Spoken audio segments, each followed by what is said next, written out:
Dia seguinte à vitória esmagadora do Porto no Dragão frente ao Casa Pia. Hoje já temos as declarações de Farioli, temos também declarações do Vilas Boas e ainda um rumor de mercado. Parece que há por aí um clube interessado num médio do Porto, mas vamos por partes. Vilas Boas, com declarações muito otimistas e galvanizadoras dos adeptos. Ele agradece aos adeptos por estarem a fazer crescer o clube. O Porto está com mais sócios, segundo ele. Ele associa, e acho que bem, na minha opinião, o facto do Estádio Dragão estar sempre cheio com as grandes exibições da equipa. Ele diz-se muito satisfeito pelo impacto positivo que já tiveram os reforços. Ele diz que foi um mercado muito racional e cirúrgico, teve sempre o cuidado de não entrar em exageros ou loucuras financeiras, mas em contratar jogadores que tivessem essa mentalidade que os adeptos tanto gostam, que fossem capazes de jogar a Porto, capazes de entrar logo no 11. Elogiou muito também o Farioli, diz que é um treinador jovem, que traz uma modernidade ao clube, que ele quer trazer.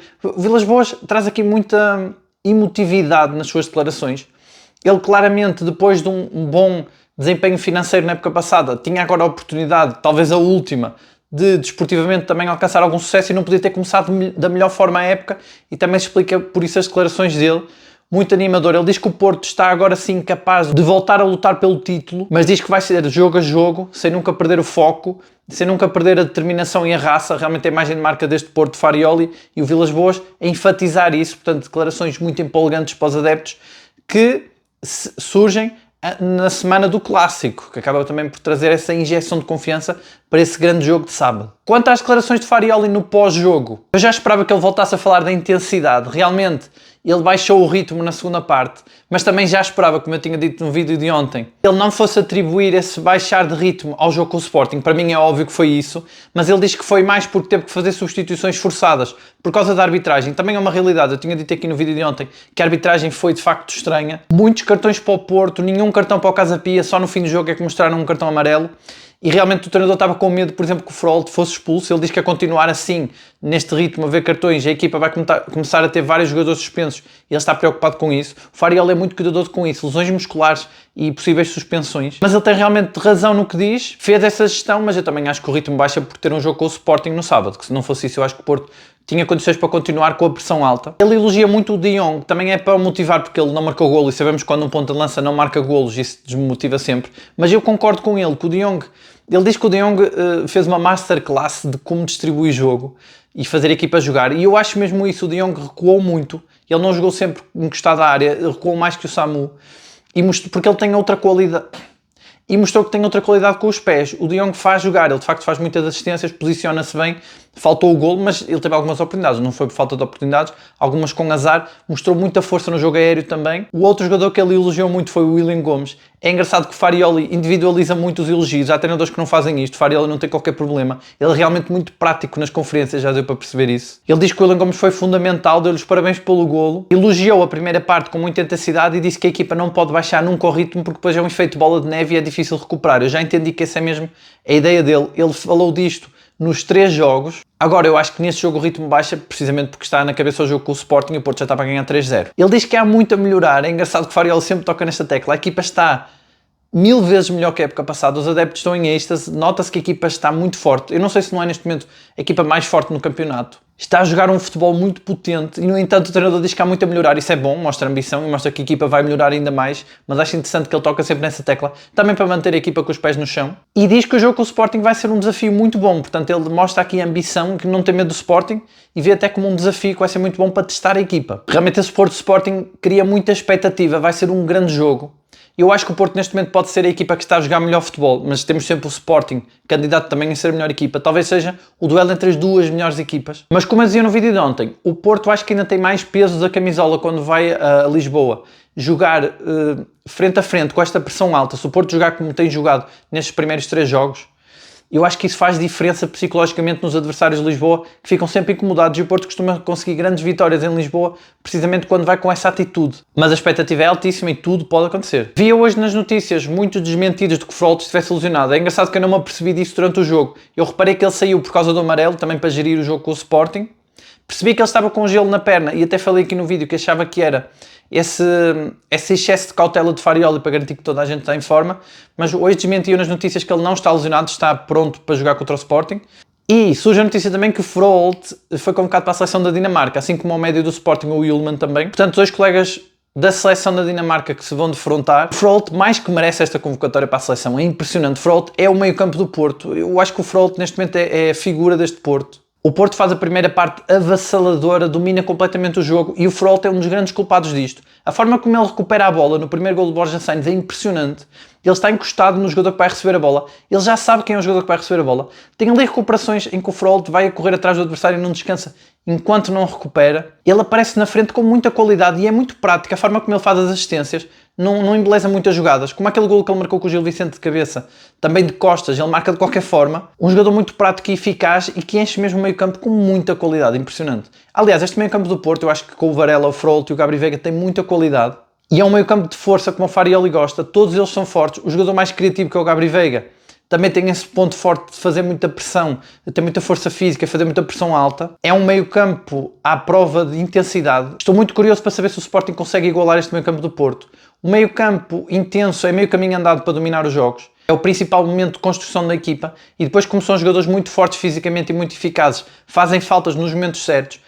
O número de faltas que o Porto faz também é importante para manter essa intensidade para o adversário não criar perigo. Mas toda a equipa do Porto com essa solidez e essa confiança. Até o Neon Pérez notou-se ontem que está com uma confiança enorme por estar ao lado do Bednarek. O Bednarek assumiu-se como esse patrão da defesa. É quase uma espécie de Pep, do segundo Pep no Porto, que impõe ali toda a sua presença na defesa e que passa essa confiança para os colegas. Com a recuperação do Francisco Moura, eu acho que vai ser essa a defesa do Porto. Francisco Moura, Neon Pérez, Bednarek e Alberto Costa. O Zaidu esforçou-se, fez um bom jogo, mas de facto o Francisco Moura traz de facto mais qualquer coisa à equipa, mais profundidade e também mais intensidade, que o treinador, o Farioli, valoriza muito essa intensidade e o Francisco Moura é mais intenso. O Porto tem então uma equipa muito estável. É interessante como no local onde o Porto tem mais opções, que é no ataque, é onde estavam mais lesões. Tanto o Samu como o Pepe lesionados foram substituídos por um William Gomes e um De Jong que os fizeram esquecer. Se estas lesões fossem no meio campo ou na defesa, seria mais complicado de substituir. Ou seja, o Porto tem que contratar. E o Porto está muito focado em contratar o Kiwior. As notícias de hoje indicam que o Arsenal já está interessado num jogador do Bayer Leverkusen, um equatoriano. Parece que é para o lugar do Kiwior. O Kiwior vai mesmo para o Porto. E são detalhes das negociações que estão ali a pesar. O Vilas Boas não quer cometer loucuras, mas quer oferecer esse reforço que o Farioli tanto quer e tanto precisa. Eu acho que o Kiwior é para jogar lateral esquerdo, também pode jogar a central, mas realmente vai dar essa profundidade à defesa do Porto. E onde o Porto acho que precisa mais de reforços a seguir é no meio campo. Porque se olharmos para a qualidade do meio campo, esses três que eu dizia, o Froholt, o Varela e o Gabri Veiga, não têm substitutos à altura. Houve ali uma altura no início que o Farioli parecia querer colocar o Mora como suplente do Gabri Veiga, mas não deu e, portanto, agora o suplente dos três do meio campo é o Eustáquio. E o Eustáquio é um jogador com muita intensidade, que entrega sempre tudo, mas que não é igual, não tem a mesma qualidade que eles, falha mais passes, não remata tão bem, não tem tanta capacidade de distribuir jogo. Tem um pouco dos três, mas não na qualidade suficiente. E ainda por cima, surge essa notícia hoje de que há um clube turco, o Trabzonspor, que está disposto a pagar 8 milhões de euros pelo Eustáquio. O Porto pede 10, ou seja, está muito próximo, e o Eustáquio pode ser vendido. Se o Porto vender o Eustáquio, fica sem meio campo, sem opções. Portanto, o Porto aqui precisa também urgentemente de médios. Eu entendo que agora estão focados no Kiwior. As notícias dizem que o Porto quer acelerar esse processo para o Kiwior chegar antes do jogo com o Sporting, mas depois precisa então de contratar médios. Porque é como digo, de facto o Porto teve alguma sorte, dentro do azar das lesões, teve sorte de ser numa área onde tem mais opções, que é no ataque. O mercado meio que já entrou nessa fase 3, em que o Porto vai então começar a contratar jogadores, também já está quase no fecho do mercado. O mercado está louco, o Porto, todos os dias há um rumor, agora é o Eustáquio. Há 2 dias era o Rodrigo Mora, antes foi o Diogo Costa, também tivemos o Francisco Moura a receber também uma proposta da Atalanta, portanto muita loucura no mercado. O Porto parece estar muito focado, o Porto preparou esta época muito ao detalhe, o Porto sabe quem quer vender e não, tem os valores muito bem definidos, tem os alvos bem definidos e portanto o Porto entra nesta fase 3 ainda sem resolver todos os dossiers dos jogadores que eram dispensáveis, mas há certos jogadores como o Zé Pedro, que o treinador aceita que fiquem, que viu-se no jogo com o Casa Pia, ele entra para lateral direito, portanto, na pior das hipóteses, o Zé Pedro fica como opção no banco para lateral direito enquanto o Martim não recuperar, portanto, são jogadores que o treinador preferia ter outros nomes diferentes, mas que não são de descartar se ficarem. E o Porto vai então tentar contratar mais jogadores. Muita gente aqui, como eu tenho dito, é só ver os comentários dos vídeos, sugere muitos nomes, principalmente para o meio campo do Porto.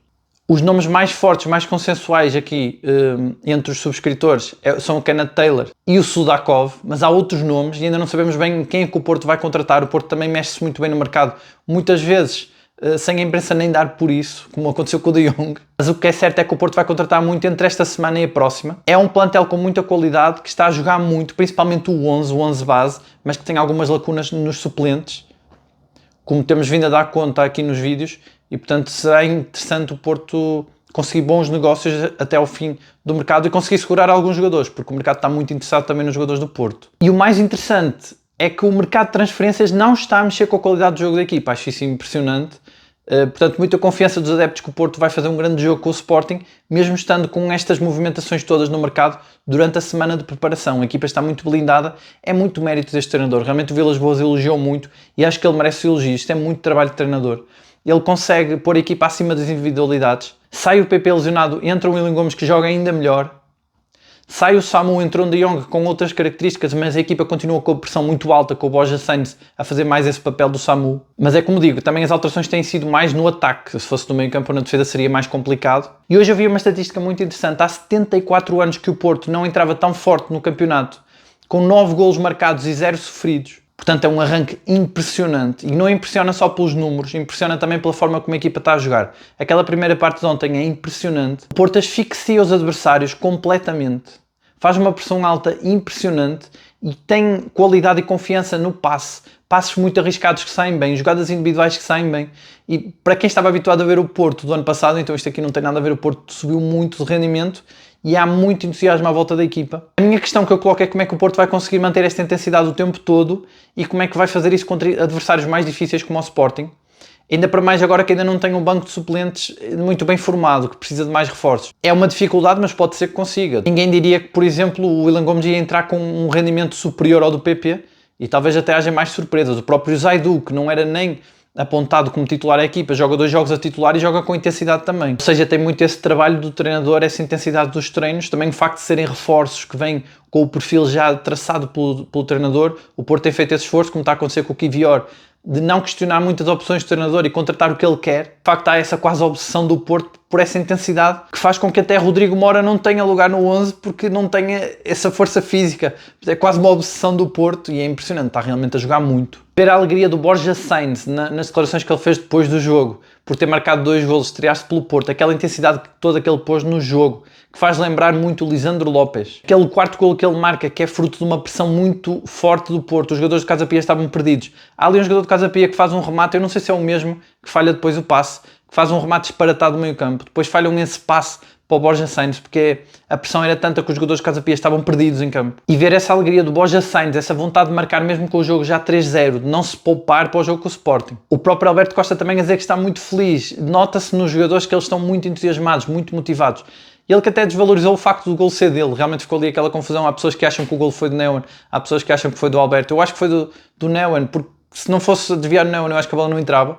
De qualquer forma, não tira o brilho nem o mérito da exibição do Alberto Costa, que tem feito grandes exibições na lateral. Numa altura que se fala muito que os laterais de Farioli não sobem muito no esquema de jogo, o Alberto Costa tem subido muito e com muita qualidade e sem perder a capacidade defensiva. Aliás, o Alberto Costa dá tudo, tanto que sai com câimbras. O próprio Diogo Costa também me pareceu bastante emocionado por ter chegado aos 200 jogos. Acho que há ali nota-se uma diferença nas palavras dos jogadores, vem com mais emoção, com mais intensidade das próprias palavras. Portanto, é todo um ambiente que está aqui à volta do clube que é um balão que se pode encher mais nesse jogo, nesse clássico com o Sporting. É uma semana que vai ter muitas novidades, vamos ficar atentos. Novidades de transferências, novidades até de algumas lesões. Por exemplo, o Samu, será que joga ou não contra o Sporting? Novidades de entradas e saídas e que vai ser muito intenso para os jogadores prepararem esse jogo muito importante. E vamos ver se há também declarações que inflamem o ambiente. Normalmente isto acontece nos clássicos. O Farioli não é muito disso, como eu disse, ele foge muito às polémicas, ele é muito prático e eficaz e não gosta nem muito de abrir o jogo nas conferências. O Vilas Boas também não é, normalmente as declarações dele são sempre num contexto, como foi na revista Dragões, ou em alguma palestra, normalmente não faz declarações inflamadas, portanto, mas vamos ver, um clássico é sempre um clássico, não se sabe o que pode acontecer até lá. A única coisa que sabemos é que o Porto vai em grande forma e parte com muita expectativa para esse jogo e que o Sporting também está a jogar muito, portanto vai ser um embate de gigantes. Agora eu quero saber de vocês, qual é a vossa expectativa para esse jogo? O que vocês acharam do jogo de ontem? O que é que acharam das palavras de Farioli? Se acham que o Samu vai jogar e recuperar a tempo de Alvalade E se recuperar, será que tira o lugar ao De Jong? Ou acham que o De Jong é melhor que o Samu porque faz essa distribuição de jogo? Ou o Porto precisa mais de um avançado de força como o Samu? Quem é que vocês acham do Porto que ainda vai sair? Quais são as contratações que o Porto ainda vai fazer? Se acham que o Kiwior ainda entra a tempo de jogar contra o Sporting? O que é que acharam dessas declarações de André Vilas-Boas? Já sabem, deixem nos comentários, já sabem que eu leio todos. Muito obrigado por assistirem. Deixem o like, subscrevam o canal se ainda não subscreveram. Um abraço a todos e até amanhã.